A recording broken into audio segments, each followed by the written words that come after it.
आज आपण इयत्ता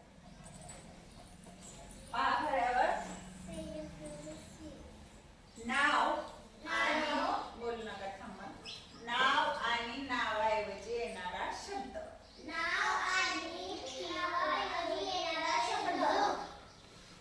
बोलू नका आता बोलू नका. मी फक्त बोलेन, तुम्ही फक्त ऐका. नाव आणि नावाऐवजी येणारा शब्द. प्रथम आपण इथं फळ्यावर एक परिच्छेद दिलाय, तो वाचूया आणि त्यानंतर नाव कोणतं आहे आणि त्याऐवजी कोणता शब्द येणार आहे हे आपण शिकूया. तर प्रथम आपण वाचूया. आज समीरचा वाढदिवस आहे. समीरने मित्रांना मिठाई दिली. समीर शिक्षकांच्या पाया पडला. मित्रांनी समीरला शुभेच्छा दिल्या. घरी समीरचा वाढदिवस साजरा केला. समीरने केक कापला. आई बाबा व मित्रांनी समीरला गिफ्ट दिले. समीरला खूप आनंद झाला. पहा, आता इथं कुणाचा बर्थडे होता? समीरचा वाढदिवस होता. म्हणजे या वाक्यात नाव कोणतं आले? कोणतं नाव आले? समीर. तर बघा इथं समीर आहे. त्यानंतर कुठं आले समीर? बघू. समीरने मित्रांना मिठाई दिली.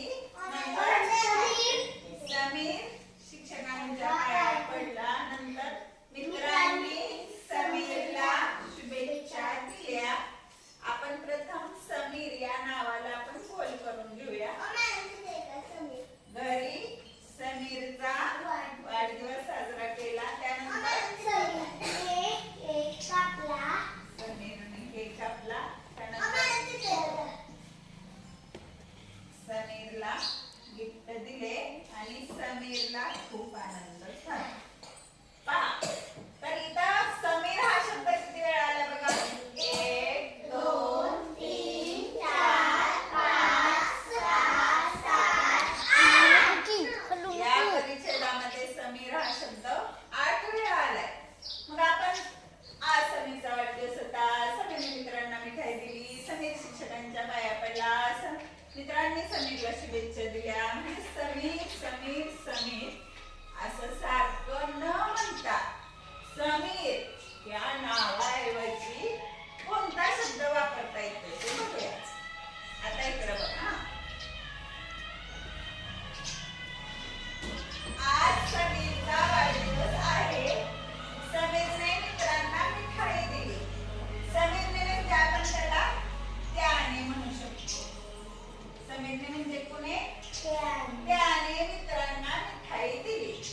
समीर शिक्षकांच्या पाया पडला म्हणजे कोण? तो. समीराऐवजी काय लिहू शकतो आपण? तो शिक्षकांच्या पाया पडला. नंतर मित्रांनी समीरला शुभेच्छा दिल्या. कोणाला शुभेच्छा दिल्या? समीरला. समीरला ऐवजी आपण त्याला हा शब्द वापरू शकतो. त्याला शुभेच्छा दिल्या. घरी समीरचा वाढदिवस साजरा केला. समीरचा म्हणजे त्याच्याऐवजी आपण शब्द वापरूया त्याचा. घरी त्याचा वाढदिवस साजरा केला.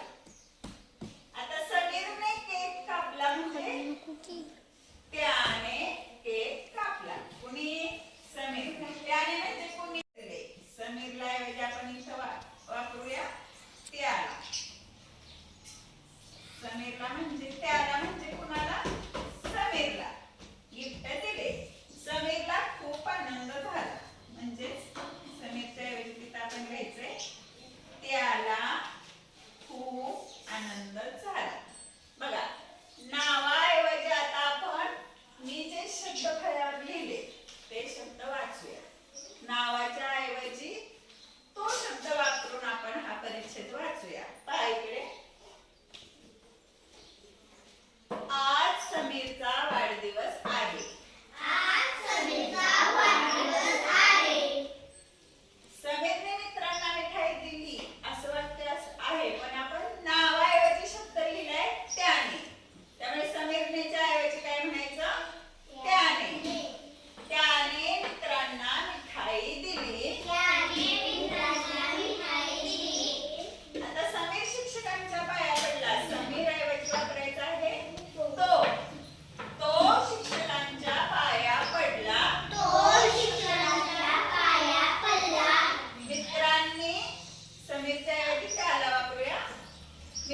मी त्याला शुभेच्छा